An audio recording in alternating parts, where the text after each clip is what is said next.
મારા દરેક વાલા મિત્રોને જય શ્રી કૃષ્ણ। મારું નામ કમલેશ દવે, સામવેદ આચાર્ય, સુરત, ગુજરાતી।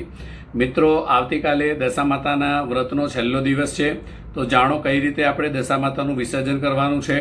તો દશામાતાની પૂજા આવતીકાલે રાત્રે 12 વાગ્યા સુધી તમારે છેલ્લામાં છેલ્લી પૂજા તમારે સાંજે કરી લેવાની છે અને માતાજીની પૂજા કર્યા પછી રાત્રે 12 વાગ્યા સુધી તમારે જાગરણ કરવાનું છે અને 12 વાગ્યા પછી જાગરણ કરી અને માતાજીની સામે તમારે હાથ જોડી અને પ્રાર્થના કરવાની છે કે માતાજી, અમે આ 10 દિવસ તમારી જે પૂજા અર્ચના કરી છે એ પૂજામાં જાણતા અજાણતા અમારાથી પરિવારથી કોઈ ભૂલ થઈ હોય તો હે તમે માં છો, અમે તમારા બાળ છીએ, અમને માફ કરી અને અમારા ઘરની દશા સુધારજો, અમારા વેપાર કામ ધંધાની દશા સુધારજો, અમારા પરિવારની દશા સુધારજો।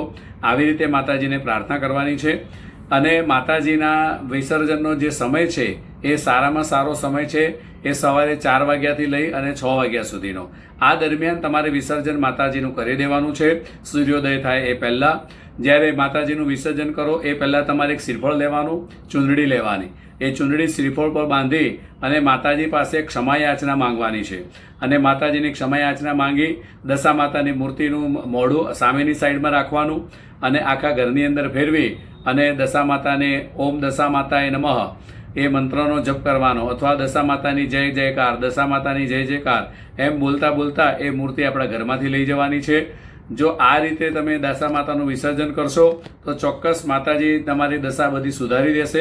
મિત્રો, પછી દશા માતાની આગળ જે થાળ ધરાવવાનો છે અને જે થાળ તમે ધરાવો એમાં યાદ રાખી અને ખીરનો પ્રસાદ માતાજીને ચોક્કસ ધરાવજો, કારણ કે ખીર એ પણ માતાજીને પ્રિય છે અને એ થાળ એ ભૂલે ચૂકે તમારે બીજા કોઈને નથી આપવાનો।